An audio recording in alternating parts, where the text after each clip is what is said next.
estamos realmente inseridos numa economia global.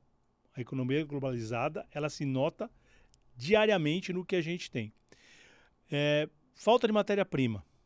Vai continuar faltando matéria-prima. Por quê? Porque você tem um aquecimento da economia chinesa e quando a China cresce 2 ou 3%, isso já é um impacto absurdo para o mundo.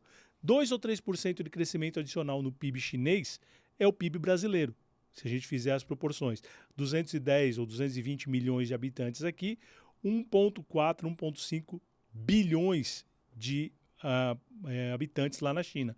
Então, todo o aquecimento econômico na China e na Ásia, especialmente na China, vai impactar no comércio e na produção de commodities, que são as matérias-primas mesmo, aço, borracha, alumínio, tudo isso, plástico, tem essa influência.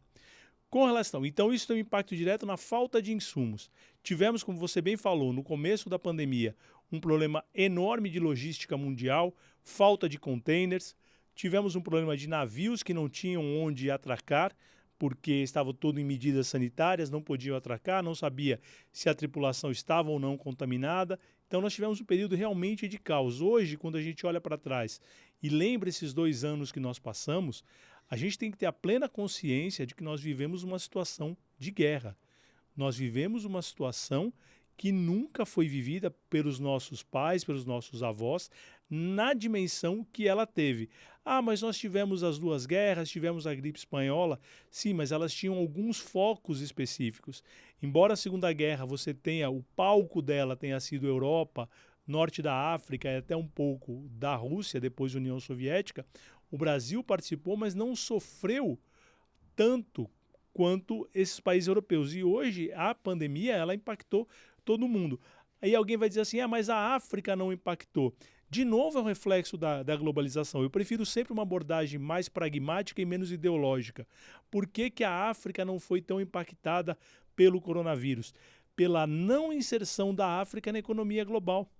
Tirando os países do norte da África ali, da região do Maghreb, quando você pensa na África subsaariana, você só vai ter alguma coisa, Angola com petróleo e África do Sul. Então os demais países que formam essa África subsaariana, eles têm problemas muito graves e não estão inseridos na economia global.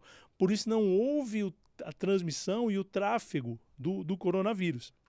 Então, isso é um ponto.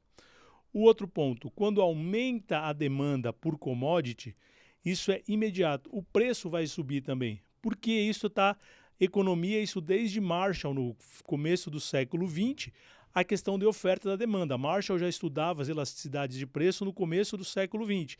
E é o seguinte, onde tem maior aumento a demanda, o preço vai aumentar também, é o chamado ágio. A gente não ouve falar dessa palavra há muito tempo, mas na economia o jargão dele é o ágio. Então, teve esse aumento da demanda, aumentou o preço, e isso tem um impacto direto na produção.